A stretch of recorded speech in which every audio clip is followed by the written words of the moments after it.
Hello, I'm Doug and this is the Taste and Sensibility channel.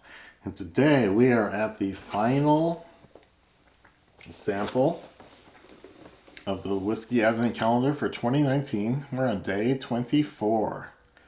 And I think the lesson that we've learned from all this is that we are so molded, guided, and dictated to by our preconceived notions about price, quality, rank, label, popularity, all sorts of things except the taste and the smell and what we actually get on our senses.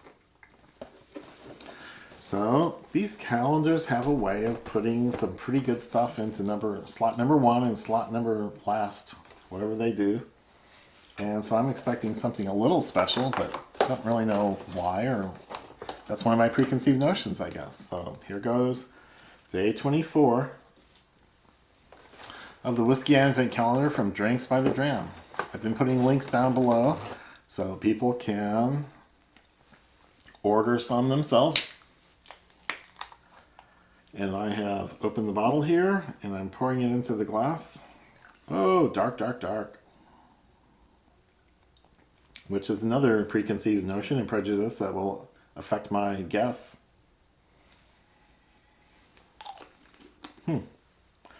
And in I hide the bottle so I can't see the label in my little lens hood. So that is the last slot. So we're going to move ahead. This has been really fun to do all these blind tastings. I'm not sure I did any better than I did last year. But when you're doing it blind, you learn how to sort of set aside some of the stuff you think you are going to have in the glass, because you don't have any clues. You don't have any of those extraneous cultural influences on your impinging on your brain. So right now I've got the fact that it's last and then it's dark. And I didn't smell malt when I stuck it up to my nose, but we'll investigate that a little more carefully. So if you like the videos you've been seeing here on this channel, Whiskey Advent Calendar or otherwise, please like the video, leave a question down below, leave a comment, subscribe to the channel, and click that bell to get notified when we release new videos, usually Mondays and Thursdays. This Christmas Eve is a Tuesday, and we won't see another one until January 2nd, because I'm going to take a little time off from posting, but I'll still be working in the background on a couple of special projects. So this is the last time you'll see me till the Fresh Cheese series resumes with video 11 on January 2nd. When I smell it, it's another dryish, unmalty, dark American oak type thing. So it's a rye whiskey or a bourbon, based on my nose. I'm getting something very dry. It's not very sweet. I don't get rye notes. Oaky and old. It's been around a while, but it's probably been sitting in a barrel, picking up oak tannins and bitterness. It tastes old and dusty. No, smells old and dusty. So this is not a malt, so it's atypical for this set. We've had a couple of ryes and an Irish and a couple of European malts. Nothing from Asia or other parts of the world that I remember.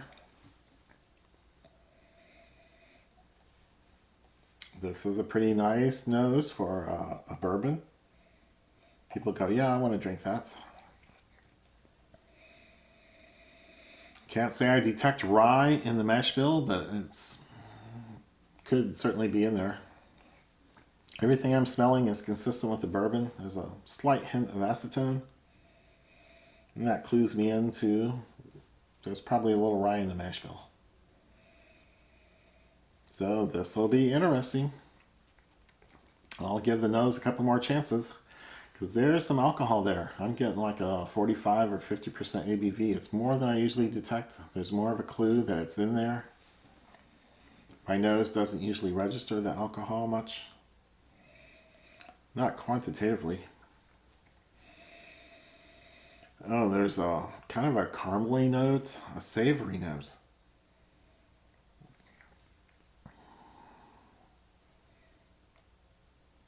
Caramello? Carnamello. I don't know. There's meat, there's caramel. I like everything I'm smelling so far. This is going to be interesting. Okay, enough smelling. Let's taste it.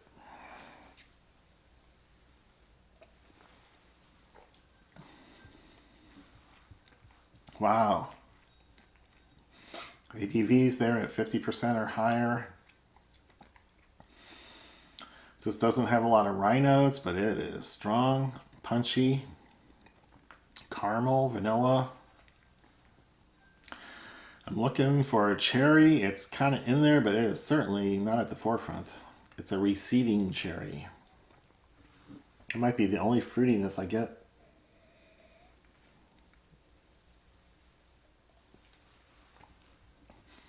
I think we're in bourbon territory. Sweet, caramely, vanilla.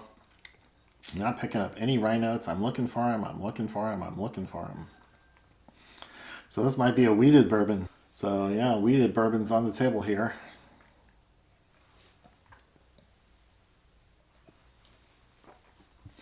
With a pretty hefty ABV, I would say. 46 to 50 or more. So the sweetness is not overwhelming. No one would call this a sweet bourbon. I'm not getting a lot of corn.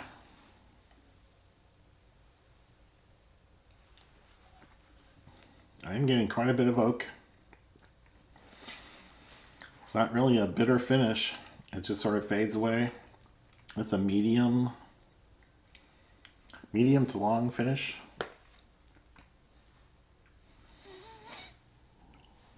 And I'm putting in a little bit of water just to see if anything else jumps out of the glass.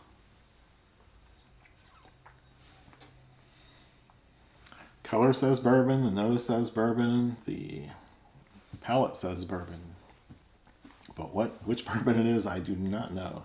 Some wheater, some high ABV wheater. Higher ABV.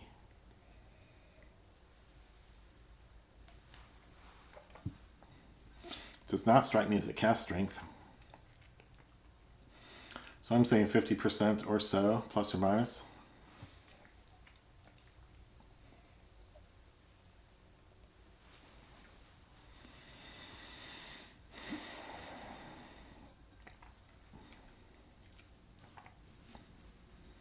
Yeah, it's good, solid bourbon and well constructed. I don't pick up a lot of corn. Don't pick up a lot of sweetness. It's not one of those cherry type bourbons. It's restrained. Any fruitiness is way in the background. So vanilla, oak, dusty old wood. I can't say corn. And it does. It's devoid of rye notes. So I don't know. So either I'm misgauging the ABV. I don't know of a lot of famous popular bourbons that are wheaters and 100 proof. So it's something I don't know. Or I'm missing one of the facts. I have misplaced something. So I like it. I would like a bottle of this on my shelf. I may have a bottle of this on my shelf. So I probably have one thing wrong that's keeping me from zooming in on what the identity is. Just to try to be specific, I'm going to zero in on one guess based on ABV, the caramely notes I'm getting. It's not caramely enough to be the thing I'm about to guess though. But I've missed so many things. My palate is not always telling me the right things in the last few videos we've done here.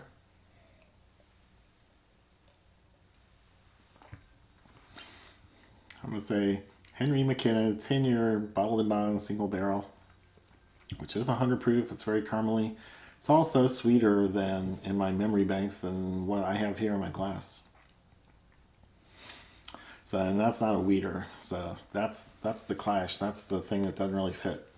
But nothing's going to fit that I know of. So it's something I don't know, and it fits all those things I lined up, or just a wild guess. It's this, and I'm tasting it, misjudging it a little bit. So we're about to find out. This is interesting that they put a bourbon last. I sure hope it's a bourbon. I'm going to be red-faced. There's no maltiness. There's very little corn flavor.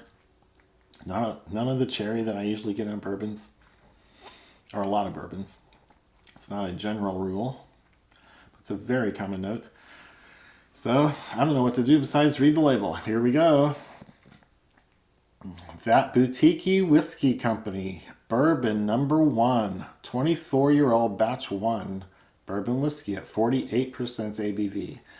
So that Boutique-y Whisky Company is an independent bottler. It gets single casks, basically, from various distillers around the world. And this is their bourbon whiskey number 1. 24 years old is going to pick up a lot of oak. It's going to taste oaky. It's going to taste old.